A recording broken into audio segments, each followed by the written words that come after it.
beberapa tahun terakhir, kami memandang bahwa lumbung pangan nasional ini atau program lumbung pangan ini adalah suatu keharusan.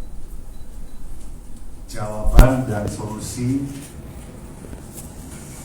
untuk masa depan kedaulatan pangan bangsa Indonesia. Memang program lumbung pangan nasional ini seperti mungkin teman-teman sudah banyak ketahui, sudah diinisiasi oleh Presiden Joko Widodo untuk mewujudkan ketahanan pangan dalam negeri. Dan Kementerian Pertanian ditunjuk sebagai leading sektor untuk mewujudkan program lumbung pangan nasional. Kita jelaskan juga ada 3 provinsi yang menjadi destinasi program lumbung pangan atau food estate. Ada di Sumatera Utara, ada di NTT, dan ada di Kalimantan Tengah. Adapun kementerian-kementerian yang memang mendapatkan peran untuk mewujudkan lumbung pangan nasional ini adalah Kementerian Pertanian, Kementerian PUPR, KLHK, dan juga Kemenhan. Tapi yang saya perlu garis bawahi di sini, sampai detik ini yang sudah mendapatkan anggaran APBN sampai detik ini hanya di Kementerian PUPR, di Kementerian Pertanian, dan juga di KLHK. Kurang lebih itu dari tahun 2020 sampai 2023 kurang lebih 5 triliun rupiah.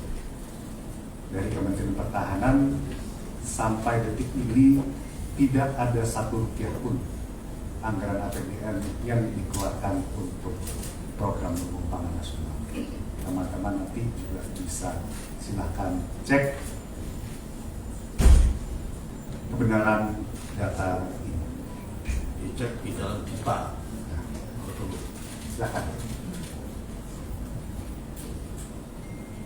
Menjawab mungkin beberapa tuduhan bahwa proyek lumbung pangan nasional atau lumbung pangan ini adalah proyek yang gagal.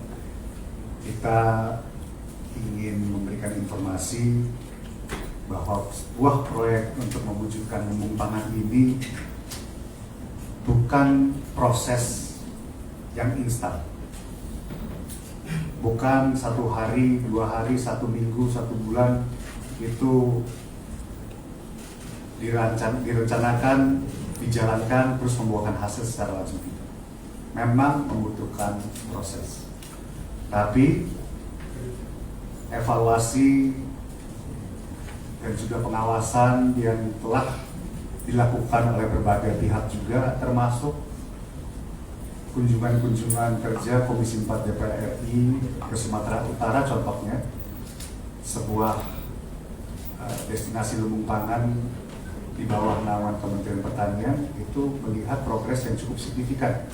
Dia menghasilkan produk-produk hortikultura, bawang, sampai ke kentang, yang membuahkan hasil yang baik. Apakah ada ruang untuk disempurnakan? Pasti ada.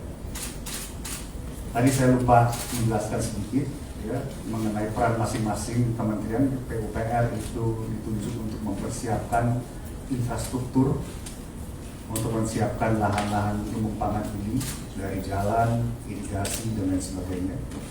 KLHK sudah mendapatkan peran untuk mengidentifikasi lahan-lahan yang akan ditunjuk untuk menjadi kawasan food estate lumbung pangan ini.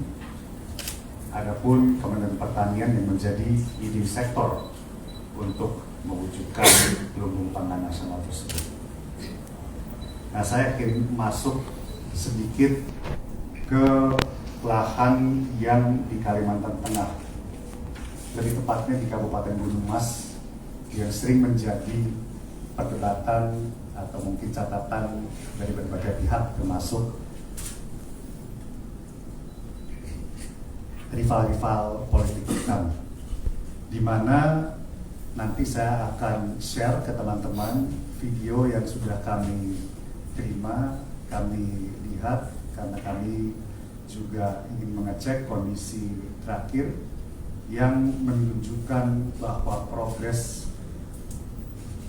lumbung pangan yang ada di Kalimantan Tengah, khususnya di Gunung Mas ini berjalan. Per hari ini sudah tertanam dan sudah akan panen sekitar 8 hektar jagung dan juga 5 hektar singkong. Beberapa waktu lalu ada narasi juga yang menunjukkan bahwa ini adalah lahan yang gagap ini sekarang ditanam jagung untuk menutupkan kegagalan singkong. Tidak. Memang rencananya proses ini memang memakan waktu, ya, karena memang perlu juga dievaluasi tanah geologis yang ada di Gunung Mas tersebut. Di mana setelah evaluasi beberapa waktu baru ditemukan formula-formula yang tepat untuk mewujudkan tanaman-tanaman yang cocok untuk kita. Perlu dilakukan treatment khusus untuk mengisi topsoil yang ada di lahan Gunung Mas tersebut, sehingga sekarang sudah tertanam, ya, kemarin uji coba pilot project ditargetkan 10 hektar. Alhamdulillah sekarang sudah bertambah.